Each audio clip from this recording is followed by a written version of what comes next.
यशोदा मैया ने विचार कियो, लाला को सोवे को समय है गयो, सब ब्रजवासी आए करके कोई लाला को हाथ पकड़े, कोई गाल पकड़े। सो यशोदा मैया ने ठाकुर जी को एक बैलगाड़ी के नीचे कपड़ा बांध के वहां में सुवाए दियो। मैया जैसी दूर गई तो सक्टासुर नाम का दैत्य आया। सक्टासुर नाम का दैत्य जैसे ही आया तो भगवान ने देखा एकांत है, कोई है तो है नहीं। तुरंत ठाकुर जी ने अपना बाम चरण उठाया, लंबा किया और सकट में जैसे ही मारा, जो सकट कहते हैं बैलगाड़ी को, सकट पलट गई और सक्टासुर का वध हो गया। जोर की आवाज हुई तो सब ब्रजवासी दौड़े, देखा कि बैलगाड़ी उल्टी पड़ी है, सारे उस पे मटके फूटे पड़े हैं और मटकों से निकले घी दूध दही के बीच में नन्हे से मदन गोपाल बैठे बैठे करवट ले रहे हैं। यशोदा मैया ने आकर के गोद में उठाया, बोले इतनी बड़ी बैलगाड़ी कैसे गिर गई। इतने में एक छोटा सा लाला, एक छोटा सा बालक आया और आके बोलो मैया मैं बताऊं कैसे गिरी। बोले हाँ बता। बोले मैया ये तेरो नेक सो लाला है ना, जाने अपनो पाम ऐसे उठायो और लंबो कियो, इतनो लंबो कियो, इतनो लंबो कियो, ऐसे करके यानी जैसे ही बैलगाड़ी में मारी सोई बैलगाड़ी पलट गई मैया। मैंने अपनी आंखन ते देखो। यशोदा मैया बोली यहां पे आइयो। जैसी पास गयो मैया ने एक दियो वा के गाल पे। झूठ बोले, तेरी मैया की उम्र क्यों मुंह मजाक करे हैं। नेक सो कोमल सो मेरो लाला, अपनो पाम लंबो करके बैलगाड़ी उड़ा देगो। बालक बोलो मैया मारे मत, तेरी सौगंध खा के कह रहा हूं, तेरे लाला नहीं बैलगाड़ी पलटी है। मैया बोली फिरते आ मेरे पास। झूठ बोले मेरी सौगंध और खावे। सुखदेव जी कथा कहते कहते जोर से हंसने लगे, नेत्रों से प्रेमाश्रु गिरने लगे। बोले परीक्षित अप्रेमयम बलम तस्य वाल कस्य नते विदु। बालक सच बोल रहा है, लेकिन यशोदा मैया का प्रेम स्वीकार नहीं कर रहा है। प्रेम का एक सूत्र दे दिया कि प्रेम में प्रेमी के अद्भुतताएं स्वीकार नहीं होती। प्रेमी चाहे कितना भी अद्भुत हो जाए, लेकिन दूसरा प्रेमी सदा उसको सहज भाव में स्वीकार करता, उसको उसके अद्भुतताओं पर कभी नहीं रीझता। बेटा डीएम बन जाए, एसडीएम बन जाए, नेता बन जाए, लेकिन जब घर आता है ना, मां का तब भी मन होता है कि ये मेरो लाला है, मेरो बालक है, मैंने इसको चलना सिखाया, बोलना सिखाया। अब हम हैं, पूज्य महाराज जी हैं, हम लोग अब कहीं भी जाते हैं तो निश्चित है सब लोग प्रणाम करते हैं, वंदन करते हैं, पर इन सबसे परे जब अपनी मां के पास जाते हैं, हमारे साथ तो होता है, आज भी महाराज जी के संग भी होता ही होगा, मां का भाव तो ये रहता है कि मेरे पास बैठ जा, आजा, निक थोड़ी देर आराम कर ले। हम 1.5 2 महीने बाद कथा करके जाते हैं तो मैया के बहुत बन गयो महाराज, चल अब बैठ जा, निक देर मेरे पास बैठ, मेरे हाथ से भोजन कर ले, चल आजा। मां कभी आपको आपके श्रेष्ठ रूप में स्वीकार नहीं करती। ये प्रेम का स्वरूप है बंधुओं। प्रेमी सदैव आपके स्वभाव पर रीझता है, आपके प्रभाव पर नहीं।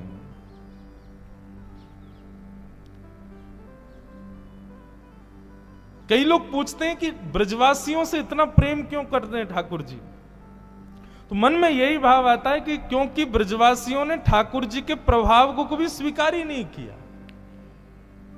आज प्रसंग आएगा कथा में, ठाकुर जी ने 7 कोस लंबे चौड़े गिरिराज जी अपने बाम हस्त की कन्नी उंगली के नख पे धारण कर लिए। सब ब्रजवासी ने जाके अपनी अपनी छड़ी लगा दी। ठाकुर जी बोले जे कहा कर रहे हो भैया। बोले लाला हम छड़ी लगा रहे हैं, तू अपनी उंगली नीचे कर ले, गिरिराज जी को हम साध लेंगे। ठाकुर जी बोले अच्छा। 21 किलोमीटर लंबे चौड़े ऊंचे गिरिराज जी तुम्हारी छड़ी पर रुकेंगे? ब्रजवासी बोले तो लाला तेरी नेक सी उंगली पर टिक जाएंगे? बोले मेरी उंगली पर ही टिक रहे हैं, ये तुम्हारी छड़ी पर ना टिक रहे। ब्रजवासी बोले चल चल बात मत बनावे लाला, तू उंगली नीचे कर ले, हमने छड़ी लगा दी, गिरिराज जी टिक गए। ठाकुर जी बोले अब तो विश्वास कर लो। बोले हमें विश्वास ना है लाला, ये तो हमारी छड़ी पे ही टिक रहे हैं। ठाकुर जी बोले तो हम अपनी उंगली हटा रहे हैं। बोले हटा ले। जैसे ही ठाकुर जी ने नेक उंगली नीचे करी, सोई महाराज विशाल गिरिराज जी महाराज नीचे आने लगे, सबकी छड़ियां टूटने लगी। अरे लाला संभाल संभाल संभाल। सोई ठाकुर जी पुनश्च खड़े हो गए। अब तो दूर दूर तक कोई सपोर्ट ही नहीं है, अकेले ठाकुर जी खड़े हैं। ब्रजवासी बोले लाला इस सांची में तेरी उंगली पर टिक रहे हैं। ठाकुर जी बोले हम बे ऐसे कैसे? ठाकुर जी बोले हम क्योंकि जय जय हैं, हम भगवान हैं या हमारे। ब्रजवासी बोले दोबारा बोलियो लाला कौन है? बोले जय जय भगवान। अच्छा जय जय आपने ऐसा कौन सा काम किया जो आप जय जय हो? हमने पूतना मारी, अगासुर मारो, बकासुर मारो, धेनुकासुर मारो, आज गिरिराज जी उठा लिए, हम जय जय, तुम मानो ही ना हो कभी। ब्रजवासी बोले लाला सांची पूछे ना तो हमारे ब्रजमंडल को इतना प्रताप है कि यहां बिना भजन करवे वारो आवेगो तो अपने आप ही मर जाएगो। ये सब राक्षस बिना भजन वारे जैसे ही ब्रज में आए अपना आप ही मर गए। वो मरे मरायन में तेने हाथ लगा दी और यूं करो मैं जय जय हूं। ये पूतना अपने अपने भजन की सूक्ष्मता के कारण मरी, तेने नहीं मारी। ये तो हमारे ब्रज को प्रताप है। ठाकुर जी बोले धन्य हैं, इन ब्रजवासियों को प्रणाम है, इनके सामने मैं कितना भी प्रभाव दिखा दूं ये तब भी मुझको लाला ही समझेंगे। ठाकुर जी केवल इसी बात से रीझे हैं ब्रजवासियों से।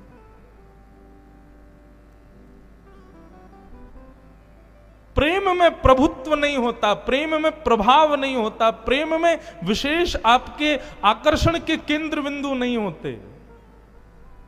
प्रेम में तो आप जैसे हो वैसे स्वीकार हो, और वो ब्रजवासियों ने दिया है ठाकुर जी को।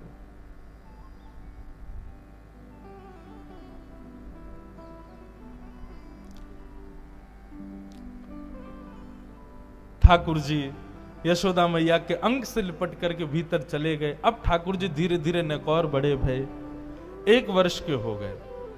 1 वर्ष के लाल जी भय, लेकिन अभी तक ठाकुर जी को नामकरण संस्कार नए भयो। तब श्री गर्गाचार्य जी महाराज आए और गर्गाचार्य जी महाराज ने आकर के ठाकुर जी का नामकरण संस्कार किया। बड़े भैया का नाम राम रखा, पर बल की अधिकता होने के कारण उनको सब बलराम कहेंगे बता दिया। जैसे ही छोटे लाला के नामकरण की बारी आई, रोहिणी मैया की गोद में कृष्ण बैठे हैं और यशोदा मैया की गोद में बलराम जी बैठे हैं। तो पहले तो नाम बलराम जी का रखा, बोले मैया इनका नाम मैं राम रखता हूं, पर बल की अधिकता के कारण सब बलराम कहेंगे। और रोहिणी मैया के गर्भ में बैठे लाल जी को देख करके गर्गाचार्य जी महाराज की समाधि लग गई। क्यों? आंखों के भाव, मस्तिष्क की रेखा पढ़ के गर्गाचार्य जी तो समझ गए तो पर ब्रह्म परिपूर्ण नारायण ही बैठे हैं। गर्गाचार्य जी महाराज कहने ही वाले तो बोले मैया ये साक्षात, ठाकुर जी गोद में बैठे बैठे इशारा करने लगे, बोले नहीं कुछ नहीं बताना मैया को। इतने में ही बदल गए और बोले नारायण समो गुणई। मैया आपके जो गोद में बालक बैठो है ना, ये साक्षात नारायण है। ऐसा नहीं कहा, वो बोले ये साक्षात नारायण के समान गुण वाला एक बालक है। यदि अपने जीवन में कभी कोई श्रेष्ठ काम करे ना तो आप आश्चर्य मत करना, इसमें नारायण जैसे गुण हैं। ठाकुर जी मुस्कुराने लगे, बोले हाँ ये ठीक है। क्यों चाह रहे हैं ठाकुर? देखो मानव के स्वभाव में देखना और ठाकुर जी के स्वभाव कितना अंतर। मानव कैसा है, कहीं भी जाता है तो जी चाहता है कि सबको पता चले मैंने क्या किया, मैं कौन, मैं कैसा, मैं कहां से। लेकिन ठाकुर जी छुपा रहे हैं। ठाकुर जी गर्गाचार्य जी को मना कर रहे हैं, बोलना नहीं कि मैं भगवान हूं। क्यों? क्योंकि जैसे ही मेरा प्रभुत्व पता चलेगा तो प्रेम कम हो जाएगा। सोचो, विचार करो आप सब लोग, हम जिस भाव में प्रेम स्थापित करते हैं हम प्रभाव पर ही रीच के करते हैं। ठाकुर जी नहीं है ऐसे। आहा, भगवान का नामकरण जैसे ही हुआ तब गर्गाचार्य जी महाराज बोले मैया आसन वर्णास्त्रयो ह्यास्य गुह्यतानुयुगं तनु शुक्ले रक्तस्तथा पीत इदानीं कृष्णतां गत।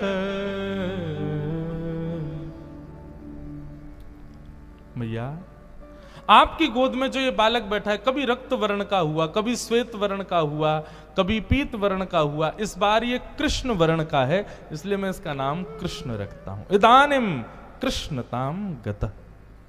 बंधुओं, मेरा ऐसा एनालाइज है कि कृष्ण शब्द का उच्चारण अधिकतर लोग अशुद्ध करते। लोग या तो किशन बोलते हैं या कृष्ण बोलते हैं, मतलब जो भी बोलते हैं। थोड़ा मैंने जब सुनता हूं लोगों के, हमारा स्वभाव, हम सबसे जय श्री कृष्ण ही बोलते हैं। अब जब परिवर्तन में जय श्री कृष्ण मिलता है तो पता चल जाती है कृष्ण शब्द शुद्ध नहीं बोला है।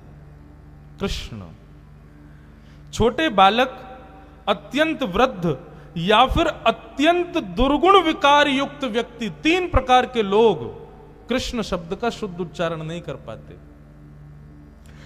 कोई अपराध नहीं है अगर आप कृष्ण गलत भी बोलोगे, भाव में तो श्री कृष्ण ही है ना, शुद्ध ही माना जाएगा, परंतु फिर भी उच्चारण भी शुद्ध होना चाहिए। कृष्ण ठाकुर जी का नाम रखा गया। अनेक नाम होंगे मैया आपके लाला के, जैसे गुण जैसे कर्म उतने नाम होंगे, पर फिर भी एक नाम मैं इसका रखता हूं, वो है श्री कृष्ण। ठाकुर जी का नाम कृष्ण रखा। कृष्ण शब्द का अर्थ क्या है बंधुओं? केवल शब्दार्थ पूछो तो सांवले को कृष्ण कहते हैं, या फिर कृष्ण रंग भी उसका वर्णन नहीं किया जा सकता। सृष्टि के जितने रंग हैं सबको एक कर दिया जाए तो कृष्ण रंग होगा। पर कृष्ण शब्द का यदि संधि विच्छेद करो और तब अर्थ लगाओगे तो कृषि, यानी कि पृथ्वी पर राज करने वाला कृषि, और ण यानी कि निवृत्त हो जाता है। मतलब पृथ्वी पर रहने वाला जिस नाम को गाने से इस पृथ्वी से निवृत्त हो जाता है, वो है श्री कृष्ण। बोलो बाल कृष्ण लाल की। भगवान का नाम कृष्ण रखा गया। अब तो ठाकुर जी को नामकरण है गए, नेक नेक और बड़े है गए, और जैसे ही बड़े भय महाराज, अब तो ऐसो उधम मचा में, ऐसो उधम मचा में, इतनो उधम मचा में, सबरी गोकुल की नाक में दम कर रखो महाराज। जो लोग अपने बालकों की बड़ी कंप्लेन करते हैं कि महाराज जी हमारे बच्चे बड़े शैतान, सुनो एक बार ने ठाकुर जी की ओर तो देखो, कितने कितने उद्यमी। सुखदेव जी महाराज केवल एक पंक्ति में कह देते हैं, श्रृंग्यग्निड्यम शशि जलद्विजकंटकेभ्य। ठाकुर जी के ऊधमों का वर्णन, कैसे कैसे ऊधम मचाते हैं। गौशाला में 9 लाख गायें हैं नंद बाबा के यहां, और 9 लाख गायों का कितना दूध, कितना घी, कितना मक्खन होता होगा, विचार करो। पूरा गोकुल भी यदि पान कर ले तो उसके बाद भी बचता तो होगा, तो बचे हुए घी का क्या करते हैं नंद बाबा? तो अपने 9 लाख गैयाओं के खुर और उनके सींगों में जाकर के उसका बढ़िया लेप लगाते हैं। आज ठाकुर जी और बलदाऊ बाबा दोनों पहुंच गए और गौशाला में बैठी हुई गैया को एक सींग पकड़ो ठाकुर जी ने, दूसरा सींग पकड़ो बलराम जी ने, नेक नेक से हैं, बैठी है गैया। अब दोनों वाकू हिलाने लगे। अब जैसे जैसे हिलाई, थोड़ी देर तो गैया ने कछुना कही, लेकिन नेक देर में गैया जैसी खड़ी भई, गैया के खड़े है तो एक तरफ ठाकुर जी लटक गए, दूसरी तरफ बलराम जी लटक गए। अब वाकई सींगन में लगो मक्खन, हाथ चिपचिपे। अब वो हाथ छूटे, मैया बचाइयो, मैया देख तेरी गैया मोकू मार रही है, तुतला के ठाकुर जी बोले। अच्छा, गैया भी तो जानती है ना कि श्याम सुंदर है, तो गैया भी लेके जावे जहां पे गोबर को ढेर, गोबर के पहाड़ हैं, वहीं लेके जावे। बोले आओ बड़ो आनंद करो, सुबह सुबह मेरे सींगन पे चढ़ जाओ, चलो ठाकुर जी आपको आनंद कराऊं। और गोबर के ढेर के पास जैसे ही गैया पहुंचा, इतने में ही ठाकुर जी के हाथ चीखने हैं कि छूट जाएं और ठाकुर जी गले गले तक गोबर में जाके धस जाएं। यशोदा मैया आवे सो यहां तक ठाकुर जी गोबर में धसे हुए, केवल मुख दिख रहा है। मैया निकारे लाला, कितनों सजाओ, कितनों सुंदर बनाओ, घूम फिर गया गोबर में ही आके खेले। मुझको तो ऐसा लगे तू कहीं पूर्व जन्म को सूकर तो ना है। ठाकुर जी मंद मंद मुस्का के बोले, मैया भगवान के 24 अवतारन में जो बराह अवतार हो ना, वो मैं ही हो। मैया बोली, हम बे तू ही तो हो, मोह धोवा आवे ना भगवान बने हमारी जान को। ठाकुर जी बीच बीच में सत्य भी बोल जाते हैं, लेकिन यशोदा मैया स्वीकार नहीं करती। श्रृंगी, अग्नि, ड्यमष्टि। और ड्यमष्टि तो इतना विचित्र है, ठाकुर जी क्या करते हैं, जैसे ही गैया के बछड़ा होता है सोई ठाकुर जी वहां को मुंह खोले, वहां के दांत गिने या कि कितने दांत हैं, और फिर रोते रोते मैया के पास जाए, बोले मैया वाकई तो इतने सारे दांत हैं, मेरे 2-3 ही दांत क्यों? अभी ठाकुर जी की 2-3 ही दतुइयां निकली हैं। यशोदा मैया कहें लाला तू दूध पिए कर, देख वो पूरे दिन दूध पीवे, हमारे वहां के दांत आ गए। तो ऐसे ठाकुर जी दांत गिनते हैं।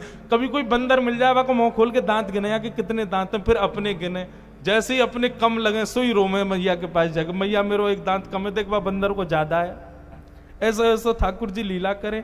इन सब लीलाओं को देख के सुन के यशोदा मैया का और प्रेम होता है लाल जी से। द्विज ठाकुर जी का एक स्वभाव, और गोकुल में घूमेंगे, कोई संत मिले, कोई ब्राह्मण मिले, तो रास्ता में वासे मिलते ही कहेंगे अरे आप यहां को घूम रहे हो, नंद बाबा आपकी प्रतीक्षा कर रहे हैं घर पे, यशोदा मैया ने 56 भोग बनाए आपके काजे, अरे जल्दी जाओ वहां प्रतीक्षा है रही है, हमारी मैया सवेरे से भूखी, जब आप प्रसाद पाओगे तभी पाएंगी। ब्राह्मण बोले मेरी प्रतीक्षा कर रही, जबकि ऐसा कुछ है नहीं। ठाकुर जी जबरदस्ती पूरे गोकुल को न्योत आते हैं कि आज तो यशोदा मैया तुम्हारी प्रतीक्षा कर रही है, जाओ भोजन पाओ।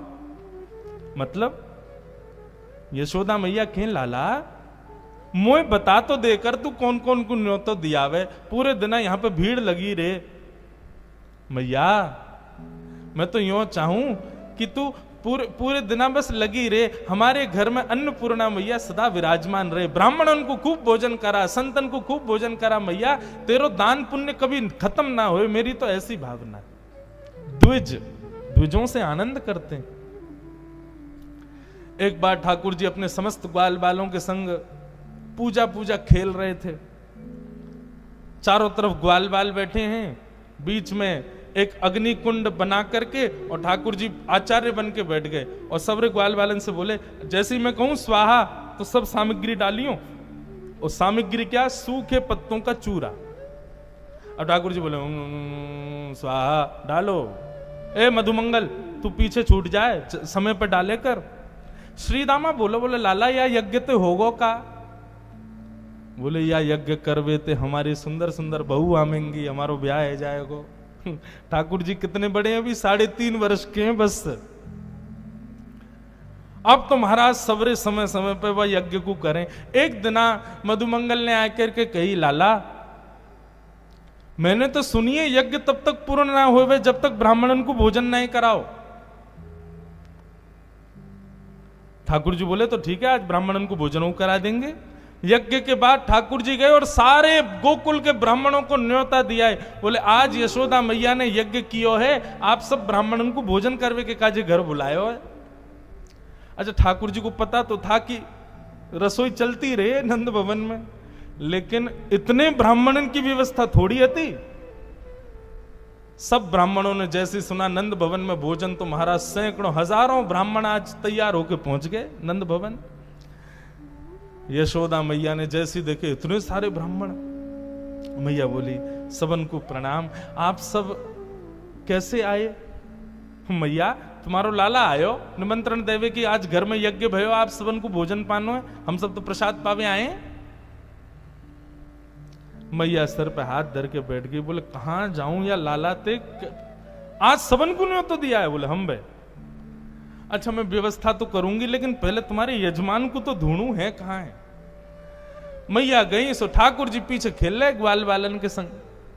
मैया ने आवाज लगाई कन्हैया इतकुआ। ठाकुर जी ने जैसी यशोदा मैया देखी और संग में सबरे ब्राह्मण देखे, ठाकुर जी बोले मधुमंगल जी तो सांची को आ गए सबरे, मतलब सच में आ गए। मधुमंगल बोलो तो निमंत्रण इतनो ठोस दियो तो आएंगे तो सही। बोले अब तो मैया मारेगी, लेकिन मैं अकेलो नहीं पिटूंगा, तू चल मेरे संग, तू भी पिटेगो, ते नहीं तो ये सलाह दई कि ब्राह्मण को भोजन करानो है। ठाकुर जी पहुंचे, यशोदा मैया ने कही अरे लाला ये सब ब्राह्मण आ गए हैं, सबन ने यो कही तेने इनको जाके न्योतो दियो, यो कही कि हमारे घर पर यज्ञ भयो भोजन करवे आइयो, मोते बिना पूछे तेने इन सबन को न्योतो कैसे दियो? अरे एक आ जाए, दो आ जाए, ठीक है, इतनी व्यवस्था तो है, अबे हजारों ब्राह्मणन को मैं कैसे भोजन कराऊं? ठाकुर जी बोले, मैया तेरी सौगंध खा के करो, मुझको तो जो ना पता इनको घर कौन सी गली में मैं ना जानू, इनको ये अपने आप ही आ गए। ब्राह्मण देवता बोले, मैया हम सांची बोल रहे हैं, वेदन की सौगंध तुम्हारे लाला नहीं न्यो तो दियो हमको। मैया ने पूछी, लाला अब तू बता कहा करूं? तो ठाकुर जी बड़ी सहज अटपटी वाणी बोल के कहते हैं, बोले मैया देख, हम पूजा पूजा खेल खेल रहे, वहां में मंत्र भी ना बोले गए, ब्राह्मण भी ना बुलाए गए, फिर भी हमारा यज्ञ है क्यों? क्योंकि खेल खेल को यज्ञ हो ना मैया। अब खेल खेल को यज्ञ तो खेल खेल की प्रसादी। ये सब भी हाथ में दोना लेके कहते, हाँ भाई मोहन तार बहुत बढ़िया बनी है, अब देखो जलेबी तो बहुत ही स्वाद है, पूड़ी इनको स्वाद तो कहा कहूं, अरे आलू की सब्जी कितनी बढ़िया। खाली पत्तल लेके ये भी वहां में भाव ही रख लें, जैसे भाव से हमारी पूजा वही वैसे भाव से इनको भोजन। सब ग्वाल बाल बोले, बोल बाल कृष्ण लाल की जय, हमारे लाला की जय। देख लाला ने कितनी बढ़िया युक्ति बताई। यशोदा मैया को क्रोध भी आता है और फिर हंसी भी आती है ठाकुर जी के भाव पर। बंधुओं, ये लीला देख करके 33 कोटि देवता भी आश्चर्य करते हैं कि ये जगन्नाथ है, ये त्रिलोकीनाथ है, ये उनकी लीला है। ये ज्ञानी के वशीभूत होके नहीं कर सकते, ये वैरागी के वशीभूत होके नहीं कर सकते, ये तो केवल प्रेम ही करवा सकता है। इंसान कहे कि मैं बड़ा तो धरती पर तू क्यों खड़ा, धरती कहे कि मैं बड़ी तो शेष के सर पर क्यों पड़ी, शेष कहे कि मैं बड़ा तो शंकर जी के गले में क्यों पड़ा, शंकर जी कहे कि मैं बड़ा तो कैलाश पर जाके क्यों बसा, कैलाश कहे कि मैं बड़ा तो रावण के डर से क्यों खलबला, रावण कहे कि मैं बड़ा तो बाली के बगल में क्यों दबा, बाली कहे कि मैं बड़ा तो श्री राम के बाण से कैसे मरा, प्रभु श्री राम कहे कि मैं बड़ा तो भक्तों के पीछे क्यों पड़ा, भक्तों के हृदय में क्यों बसा। प्रेम, ये प्रेम है केवल, जहां त्रिलोकीनाथ भी रीझ जाते अपने प्रेमियों से। हमारी ब्रजभाषा को एक पंक्ति है, कौन पावे आको पार, प्रेम ने दिया की सदा उल्टी बहे धार। प्रेम नदी तो सदा उल्टी ही बहती है। हमारे अष्ट सखा कहते हैं, प्रीतम प्रीत ही सौंपे हैं, यद्यपि रूप गुण शील सुधरता, इन बातन न रिझई है, प्रीतम प्रीत ही सौंपे। आप रूपवान हो, गुणवान हो, शीलवान हो, क्या हो, इससे ठाकुर जी रीझते नहीं। इससे बंधुओं आप एक सुधरे हुए मानव जरूर बन जाओगे, पर ठाकुर जी को रिझावे के काजे तो प्रेम होना चाहिए। प्रेमी हृदय हो तब ठाकुर जी रीझते।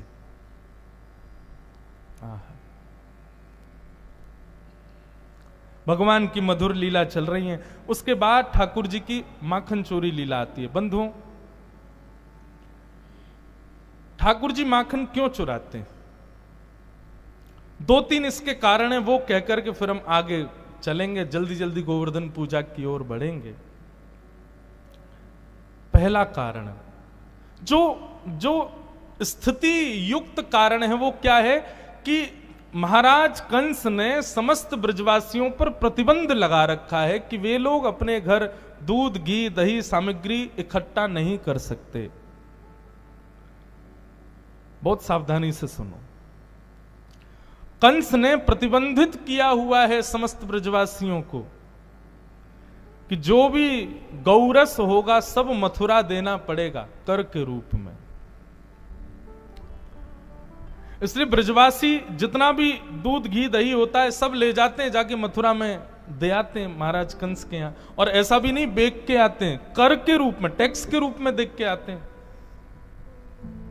ठाकुर जी को जब ये बात पता चली कि भैया सब ब्रजवासी को गौरस कंस ले जाए, ठाकुर जी को क्रोध आया। ठाकुर जी ने सबसे कहा, भैया ये उपयोगी वस्तु कंस के हाथ नहीं जानी चाहिए। लेकिन ठाकुर जी बोले हम छोटे से, हमारी बात कोई मानेगा तो है ना है। तब ठाकुर जी ने बाल गोपालों की सबकी एक मंडली बनाई, बाल गोपाल चौर प्रचार प्रसार मंडल। और यहां क्या करेंगे सब? बोले घर घर जाकर के माखन चुरामेंगे, माखन खामेंगे, एक दूसरे में बांटेंगे, कंस के पास नहीं जान देंगे। इस भाव से ठाकुर जी ने माखन चोरी प्रारंभ की। ये तो है स्थिति जन्य कारण, पर दूसरा कारण सुनो, भावजन्य कारण क्या है बंधुओं?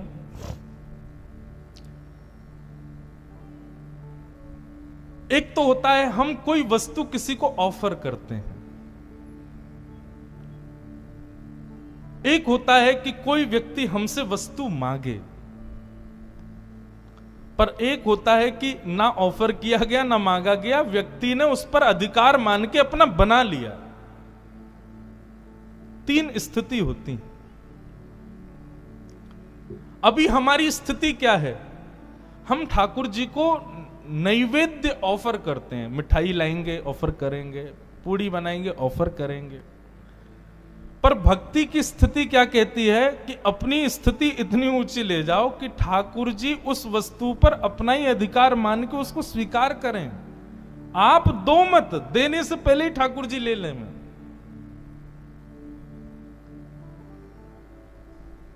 और वस्तु कैसी होनी चाहिए?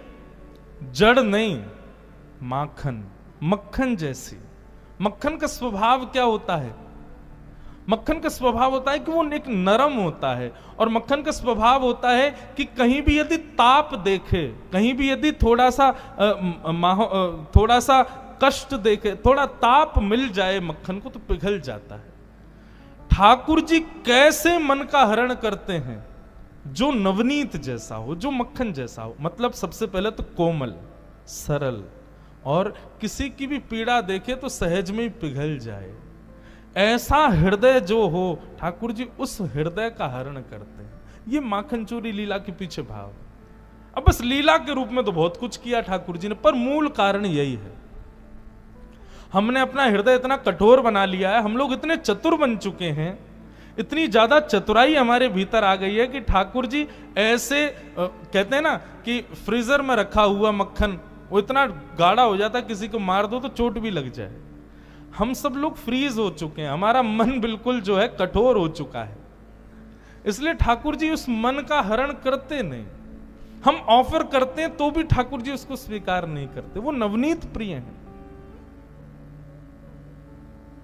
इसलिए श्रीमद् भागवत आदि ये सब कथा सत्संग क्या करते हैं? ये आपके शरीर पर कोई इंपैक्ट नहीं करेंगे, ये आपके मन को ही नवनीत बनाएंगे। मक्खन बासा भी प्रिय नहीं है ठाकुर जी को, नवनीत, नया होना चाहिए, रोज नवनीत। भाव हमारे पुराने ही रहे। हमें, मैंने एक दिन और कहा था कथा में कि भक्ति भी ऑर्गेनाइज्ड किया करो। नवनीत चौरम, ठाकुर जी को नवनीत प्रिय है, नया नया प्रिय है। भगवान माखन की चोरी करते हैं, गोपियां जाकर के यशोदा मैया से शिकायत करती हैं और क्या कहती हैं? वत्सान मुंचन क्वचिद समय क्रोश संजात हास स्तेयम स्वादधिपयः कल्पितैस्तेययोगैः मर्कान् भोक्ष विभजति सचेन् नात्रिभाण्डं भिनत्ति। ठाकुर जी की मधुर चोरी का वर्णन। गोपियां शिकायत कर रही हैं यशोदा मैया से जाके। अच्छा एक बात, इसमें कुछ बातें तो सत्य हैं गोपियां जो कह रही हैं, और कुछ बातें बिल्कुल असत्य हैं। परीक्षित जी बोले गोपियों ने असत्य क्यों कहा भगवान? बोले क्योंकि गोपियां शिकायत करने थोड़ी गई हैं। बोले वो इसलिए गई हैं ताकि हम यशोदा मैया को इतना गुस्सा दिला दें ताकि यशोदा मैया हमारे सामने लाला को डांटवे को बुलावे, और जैसे ही लाला आवेगो सो हमको श्याम सुंदर दिख जाएगो, हमको वाकई दर्शन हो जाएंगे।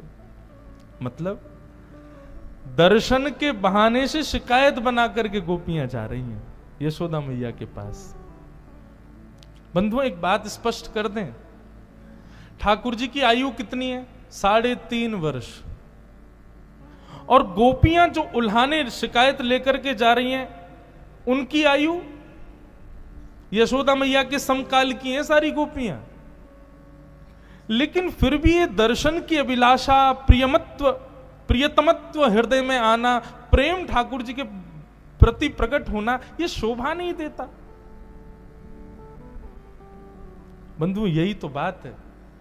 ये सब गोपियां जानती हैं कि हम जीवात्मा हैं, और ये जो नंद नंदन है ये साक्षात पर ब्रह्म है, ये कोई सामान्य बालक नहीं है, इसलिए उनके प्रति प्रियतम भाव रखती हैं। दंडकारण्य वन के सब संत हैं, जब राम जी प्रकट हुए उस समय राम जी को इनके दर्शन नहीं हुए, इसीलिए तब से प्रतीक्षा करते हुए यही सब संत ही द्वापर में गोपी बन करके आए, और ठाकुर जी का प्रादुर्भाव होते ही इन सबको अनुभव हो गया कि साक्षात श्री कृष्ण परब्रह्म है, इसलिए उनके दर्शन के बहाने ढूंढती हैं। गोपियों ने आकर के मैया से शिकायत कर दी, बोले मैया अपने लाला को समझा लो, नहीं तो काऊ दिन हम देख लेंगे वाकू। यशोदा मैया बोली अरे अरे अरे इतनी शिकायत कहा क्यों मेरे लाला ने?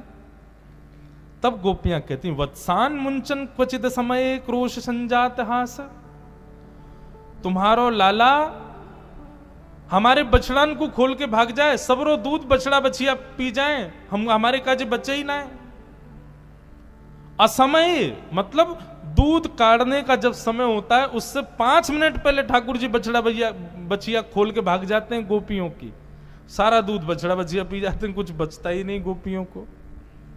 तुम्हारो लाला करे ऐसो? यशोदा मैया बोली अरे मेरो लाला बड़ो दयालु, वाकू यूं लगे कि बछड़ा बछियान को अधिकार है दूध को, हम मानव काय को पी जाएं, वो उनके अधिकार की वस्तु है, वो उन्हीं को मिलनी चाहिए, या हमारे ऐसा कर दे। कोई बात ना, मैं समझा दूंगी। क्यों? क्योंकि बछड़ा बछिया को भी सीमित ही दूध मिलना चाहिए, बातें ज्यादा मिलेगा तो वो बीमार पड़ जाएंगे। मैं लाला को समझा दूंगी, तुम शिकायत मत करो।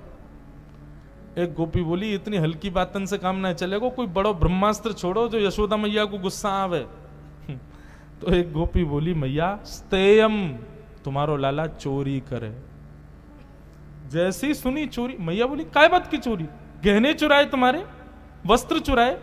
बोले मैया गहने वस्त्र ना चुरावे तो दधी पयह, दही और मक्खन और दूध की चोरी। अब जैसे दही मक्खन दूध बोली सो यशोदा मैया जोर से हंसी।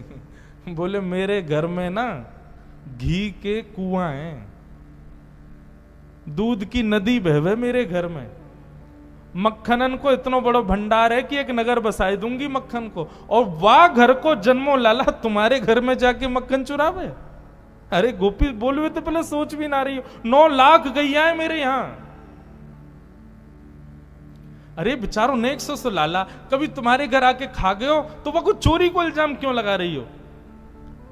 कई बार हो वे बालकन को अपने घर को भोजन बढ़िया ना लगे, दूसरे इनके घर को बढ़िया लगे, तुम्हारे घर में आके खा लियो तो कोई बात ना, अगली बार आवे तो गोद में बैठा के प्रेम से पवाए दियो, समझाए दियो लाला ऐसे चुरा के मत खाए कर।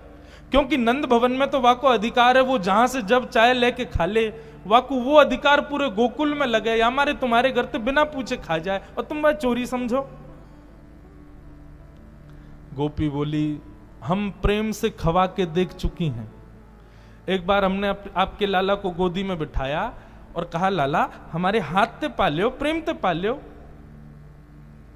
टेढ़ो समोह करके बोले भाभी जी सही सांची पूछो तो चोरी कोई मीठो लगे, ऐसे प्रेम ते पवाई रही हो, स्वाद ही ना आए रोवा में। तुम घर पे नाए हो, मैं ग्वाल बालन के संग आऊं तब पाऊं, वही में स्वाद आवे। अब बताओ मैया कहां जाएं हम?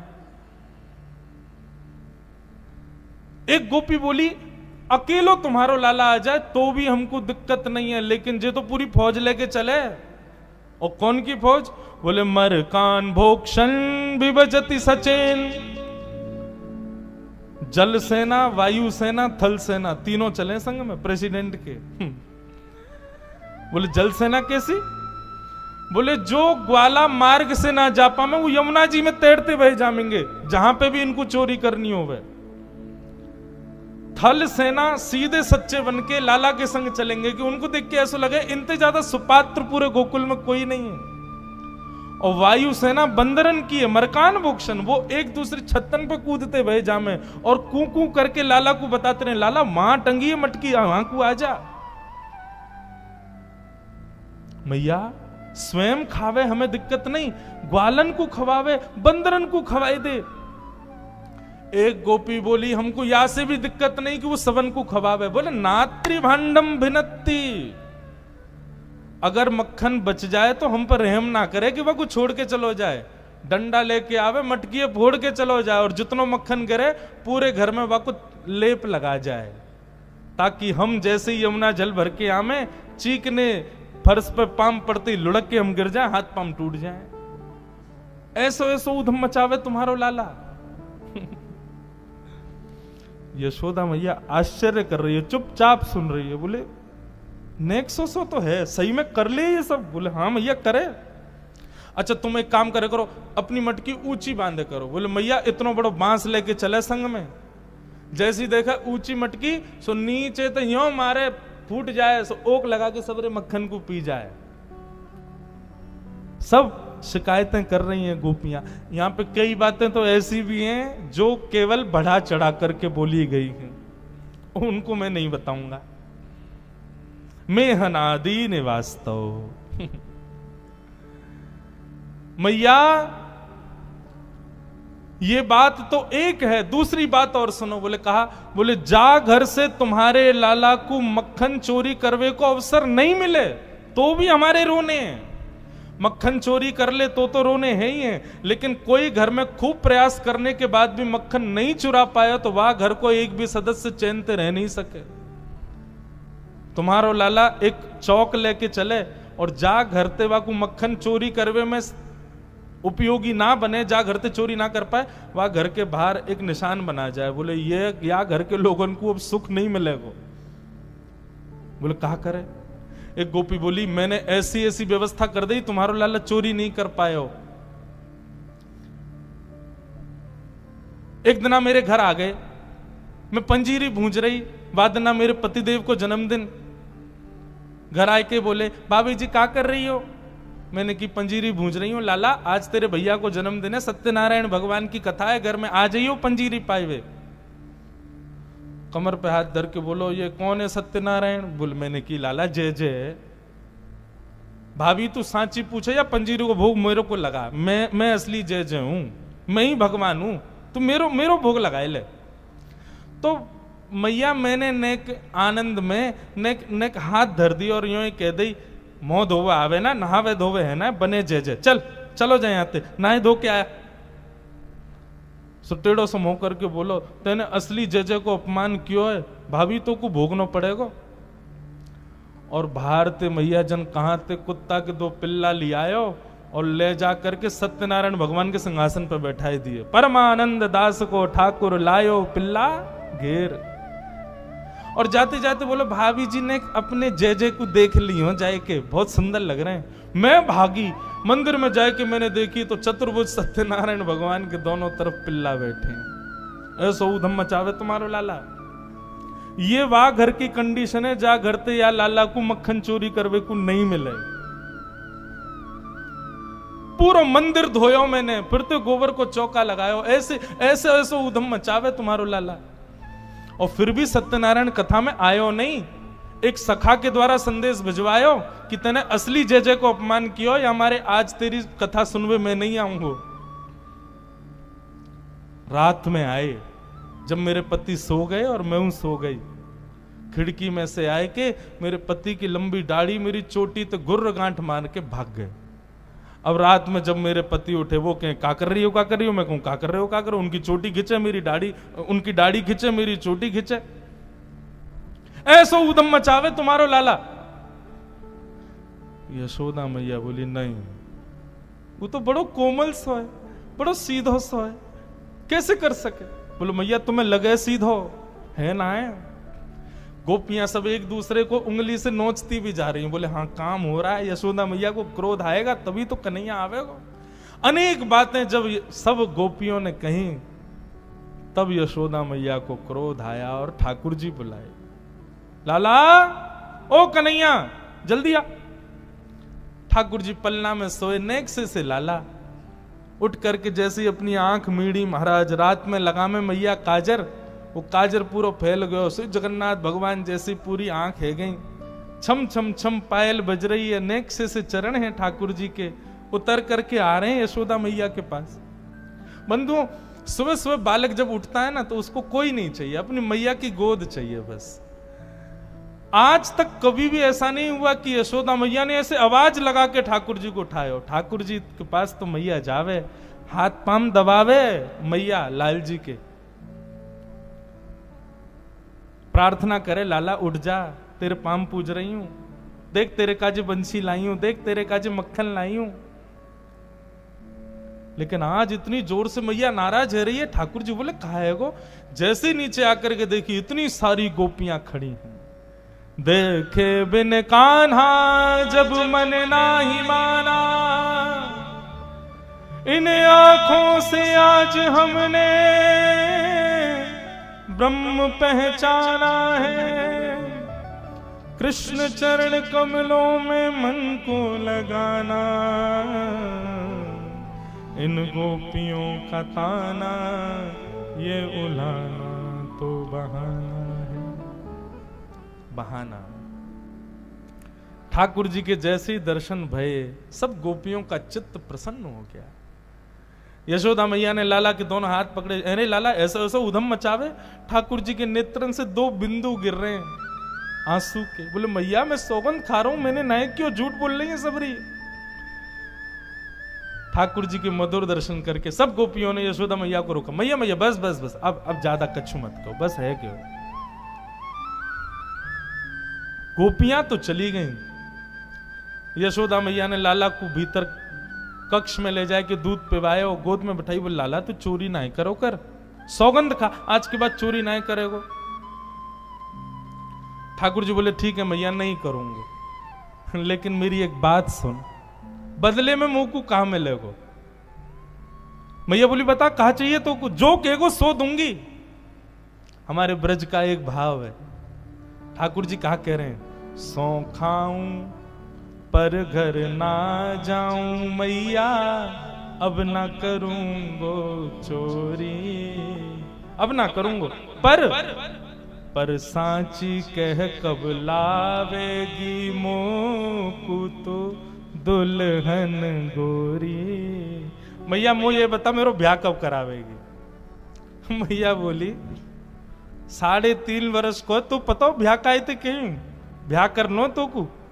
मैया ना मैं तो ब्याह करूंगा। बोले अच्छा कैसी बहू चाहिए, तेने देख रखी है कोई। अब यशोदा मैया भी आनंद ले रही है लाल जी से। ठाकुर जी बोले हाँ मैया लिख ले, मुझको कैसी बहू चाहिए। छोटी सी होए सुभग छोरी, सुआ सारी नाक आंख मोटी। मैया छोटी सी बहू लियो। कितनी छोटी? इतनी छोटी कि मैया जेब में धर के गैया चरावे जाया करूं मैं, जब मन करे करे, जब जेब से निकाल ले करूं। यशोदा मैया के बार बार प्रेमाश्रु छलक जाते हैं ठाकुर जी की बात सुन के। फिर हृदय से लगाते हैं, अरे मेरो लाला ऐसी बात मत करेगा, नजर लग जाएगी तो है। अच्छा मेरी बात तो सुन मैया। छोटी सी होए सुभग गोरी, सुआ सारी नाक आंख मोटी। तोता जैसी नाक हो, बड़ी बड़ी आंख होए, और तोते छुपाए मुख घूंघट में मुस्का जाए थोड़ी थोड़ी। मैया ऐसो ब्याह मेरो कराए दे। मैया बोली लाला ने एक बड़ो है जा, कमावे खावे वारो है जा, फिर कराए दूंगी। ठाकुर जी तो पीछे पीछे ही चल रहे हैं पल्लू पकड़ के, और सब बात राजी करवा रहे कि मेरो ब्याह ऐसो करवाई हो। मैया एक बात तो समझाऊं, मैया मेरी एक बात सुन।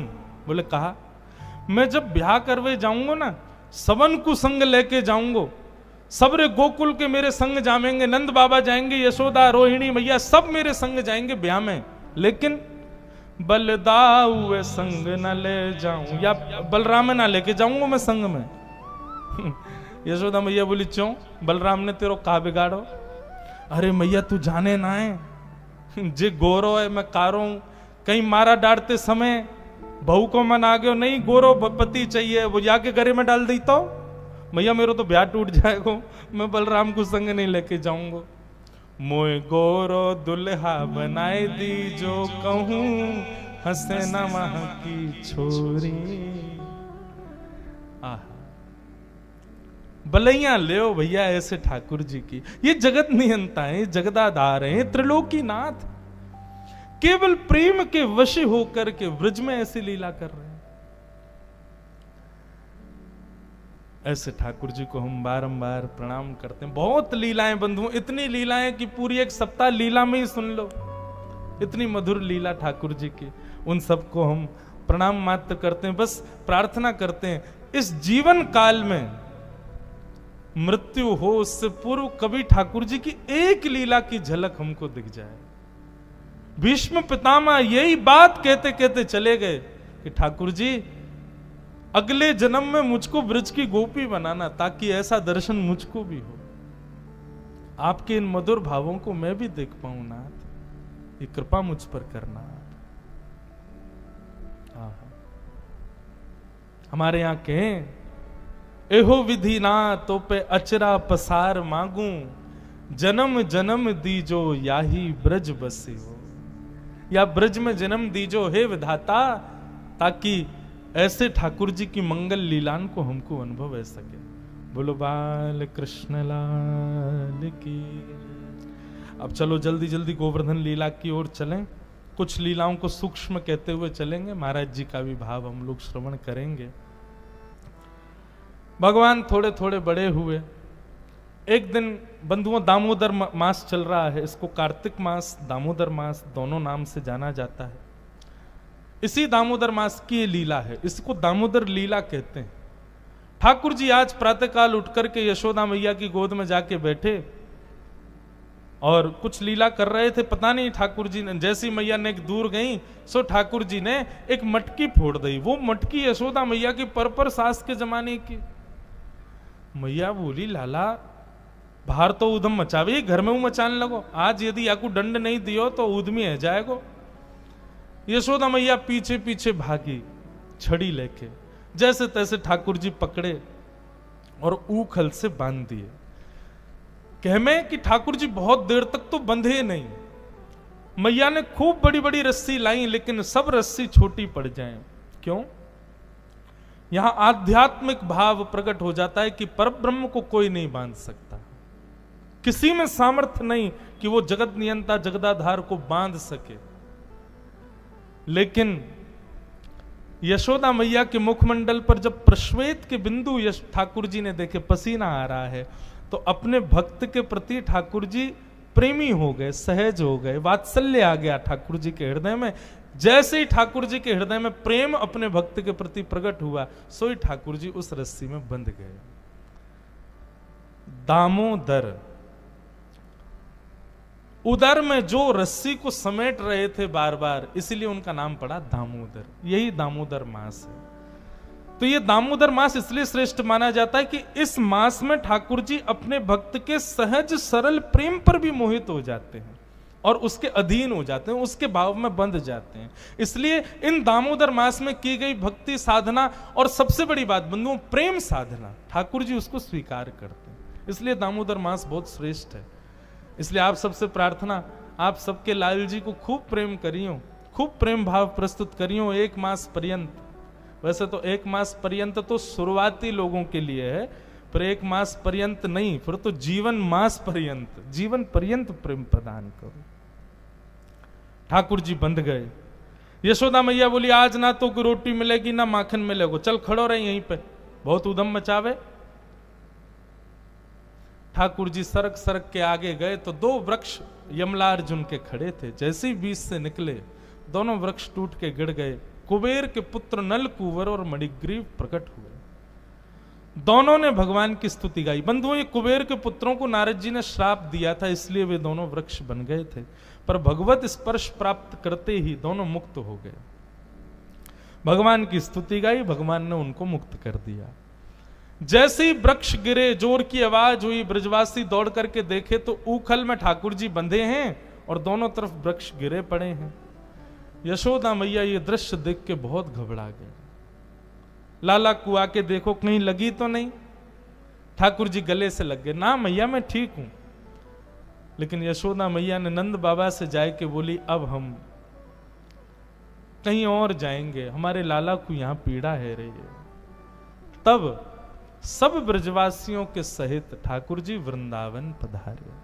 बोलो वृंदावन धाम की जय। ठाकुर जी वृंदावन में व्यवस्थित हुए। बंधुओं, वृंदावन एक अलग से एक विषय है, केवल वृंदावन। उस पर भी बहुत कुछ कहा सुना जा सकता है, परंतु समय अभाव है। बस इतना सुन लीजिए, वृंदावन को ब्रह्मा जी ने नहीं बनाया है। श्रीधाम वृंदावन हमारी श्री जी ने बनाया, हमारी लाडली जी ने बनाया है।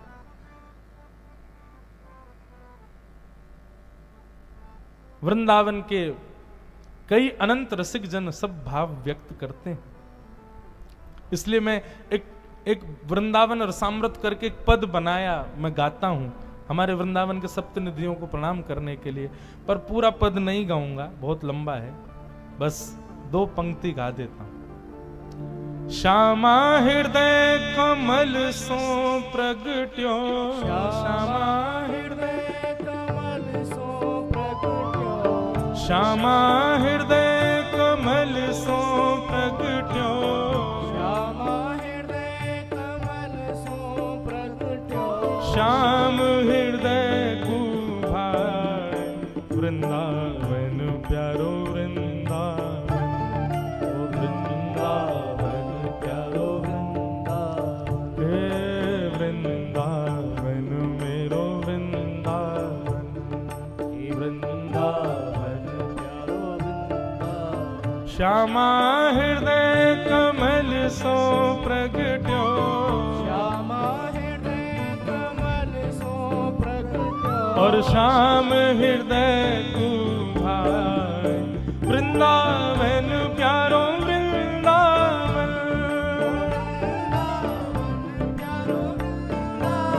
हे वृंदावन मेरो वृंदावन, हे वृंदावन प्यारो वृंदावन, ओ वृंदावन प्यारो वृंदावन।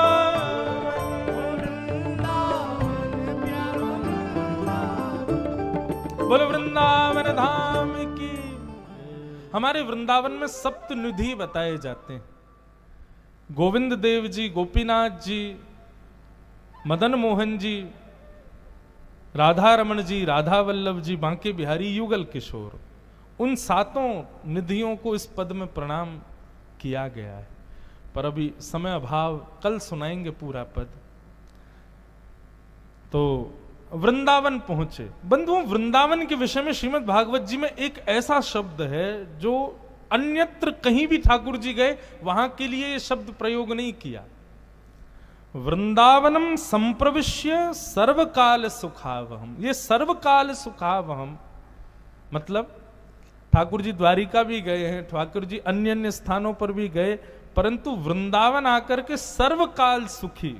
जैसे हमारा ऐसा बात होती है ना, बस ये हो जाए जीवन में और कुछ नहीं चाहिए, ऐसे ठाकुर जी का भाव है कि केवल हमको वृंदावन मिल जाए, हमको और कुछ नहीं चाहिए। इतना प्रिय है ठाकुर जी को श्रीधाम वृंदावन। वृंदावन आकर के ठाकुर जी ने अनेक लीलाएं की, अघासुर आदि का वर्णन किया। भगवान ने वन भोज के द्वारा ग्वाल बालों के साथ में सुंदर लीला की। ठाकुर जी वन भोज कैसे करते हैं सुखदेव जी वर्णन कर रहे हैं। वन भोज बोले तो आज की भाषा में बोलूं तो पिकनिक, उस पर ठाकुर जी कैसे जाते हैं। मुझे इतना सुंदर लगता है ये दृश्य ठाकुर जी का, आप लोग भी अनुभव करो। विब्रद वेणुम जठर पटयो श्रांग वेत्रे च कच्छे, वामे पाणे मृषण कवलम तत्फलम लांगुलीषु, तिष्ठन् मध्ये सुपरिषु हृदो हासयन् नर्म भिस्मे, स्वर्गे लोके मिशति विभुजे यज्ञ भुग बाल के लिए। ठाकुर जी ने अपनी उंगलियों के बीच में विविध विविध अचार रखे, आम का अचार, नींबू का अचार, टेंटी का अचार, एक नहीं है 3-4 प्रकार के अचार, और अपने हस्त के बीच में एक चटनी रखी है। एक भुजा में ठाकुर जी ने रोटी पकड़ी। अच्छा, हाथ भी कैसे, यहां पर वंशी और यहां पे गैया बुलावे वाली श्रृंगी, ये दोनों दबा रखे हैं। ठाकुर जी ऐसे बैठे हैं, यहाँ अचार लगे हैं, बीच में चटनी। अब ठाकुर जी एक कवल रोटी का खाते हैं, फिर एक अचार चाटते हैं, फिर रोटी खाते हैं, फिर दूसरा अचार चाटते हैं, फिर बीच बीच में ग्वाला के, लाला देख मैं कहा लेके आयो, तेरे काजी सब्जी बनवा के लाओ। ठाकुर जी ने ला खवाए दे, ग्वाला अपने हाथ से खवाए दे। ठाकुर जी पा रहे हैं, आज दधि मीठो मदन गोपाल। इस पद में महाराज जी एक बहुत सुंदर भाव, जो वो जो नहीं पायो सुनो मेरे भैया, मेरी हथेली चाट। ठाकुर जी दही बांट रहे हैं सब ग्वालन को, तो कछु ग्वाला ऐसो भाव आवे, कछु ग्वाला पीछे खड़े, वो उनको नहीं मिली, वे ग्वाला उदास है गए, बोले लाला हमको तो दही मिली ना, आगे बारी इनको सबरी मिल गई। सो ठाकुर जी ने कहा कियो, मटका में अपना पूरा हाथ घुमाए के कही, बोले जो नहीं पायो, जिन जिन को दही नहीं मिलो, सुनो मेरे भैया, लो मेरी हथेली चाट, मेरी हथेली आके के चाट लियो। कोई एक उंगली चाट रहो, कोई ठाकुर जी के अंगूठा को चाट रहो, कोई यही हाथ से चाट रहो। अब ये दृश्य देख करके ब्रह्मा ने कहा ये भगवान नहीं हो सकते, ये भगवान हो ही नहीं सकते। हम इतना आचार विचार, हम इतनी पवित्रता का ध्यान रखते हैं, मंदिर में जाने से पहले हाथ धो, पैर स्वच्छ, वस्त्र शुद्ध होने चाहिए, आदि आदि, और ये ठाकुर जी हैं अपना हाथ दे दियो, ग्वाल बाल सबरे हाथन को ही चाट रहे हैं, एक दूसरे को झूठो ही खा रहे हैं, ये भगवान है। और ब्रह्मा जी ने इस संशय में ठाकुर जी के सब ग्वालों को हरण कर लिया। ब्रह्मा जी ने जैसे ही ग्वाल बालों का हरण किया, ठाकुर जी यमुना जल पान करने गए, लौट करके आए तो देखा सब ग्वाल बाल है ही नहीं। तो ठाकुर जी ने अपने भीतर से ही समस्त ग्वाल बालों को प्रकट कर दिया, नेत्र बंद करके ध्यान लगाया, गए कहां ग्वाल बाल, तब पता चला, बोले अच्छा ब्रह्मा संशय करता है हमारी लीला पे।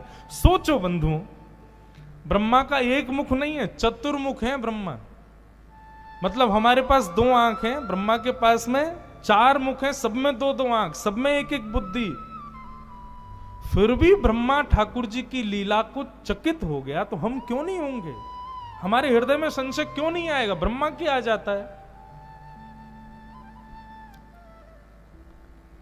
ठाकुर जी ने ग्वाल बालों को अपने रूप में ही प्रकट कर दिया और ठाकुर जी अपनी लीला करने लगे। ब्रह्मा जी सोचे अब वो बहलूपिया कृष्ण रो रहा होगा अपने ग्वाल बालों की याद में, देखूं तो सही।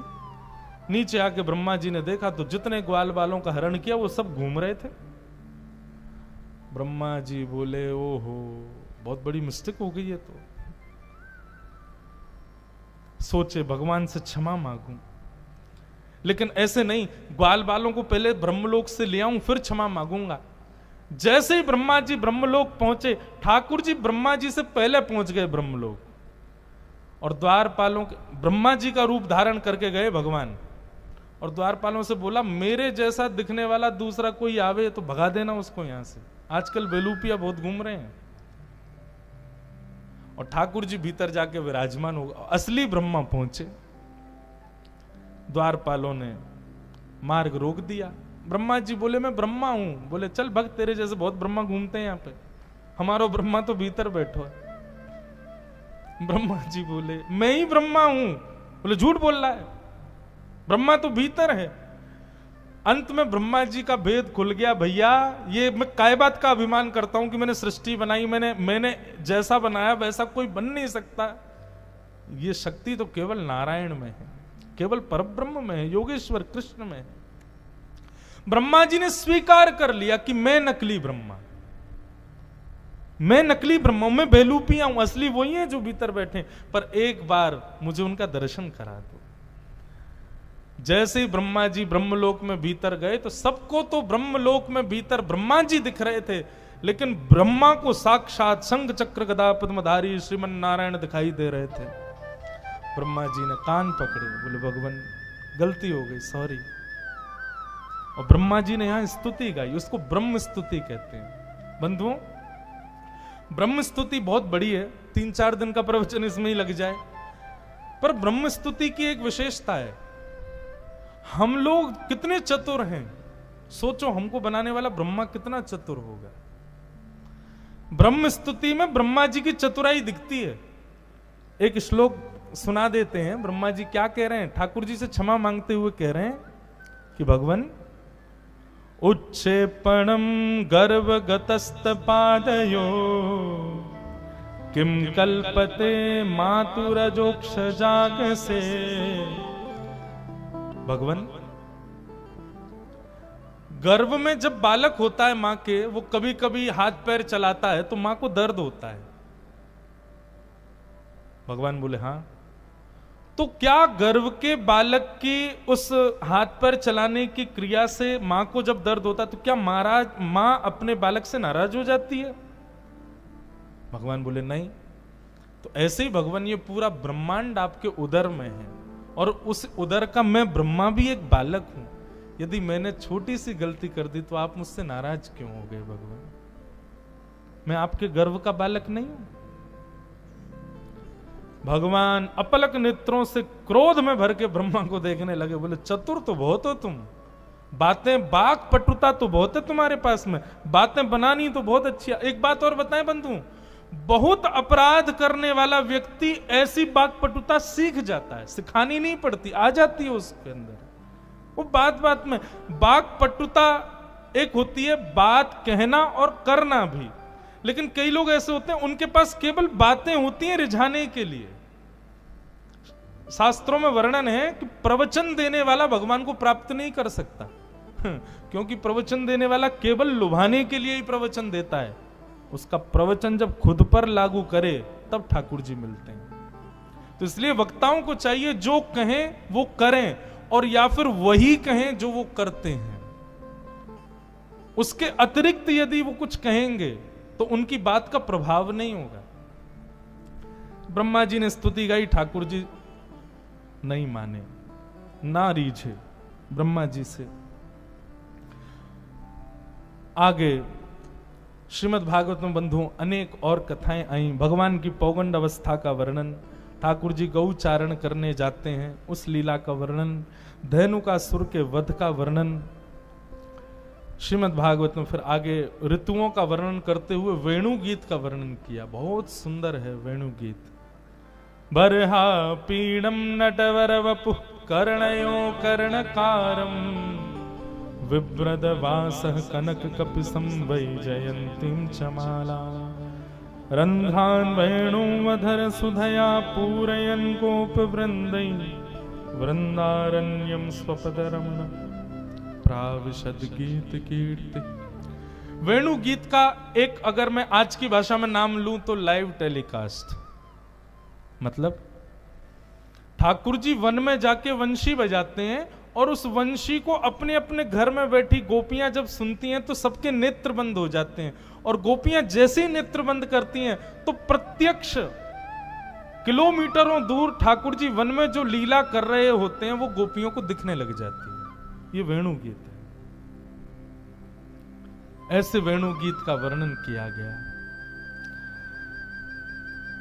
आगे गोपियां सब कात्यायनी पूजा करती हैं, भगवान को पति रूप में मांगती हैं, उसका वर्णन किया। भगवान ने कालिया नाग को यमुना से मुक्त करके भगाया। ये सब कथाएं आई। 2 बार अग्नि का पान किया, दावाग्नि का पान किया। मथुरा की गोपियों पर भगवान ने कृपा की।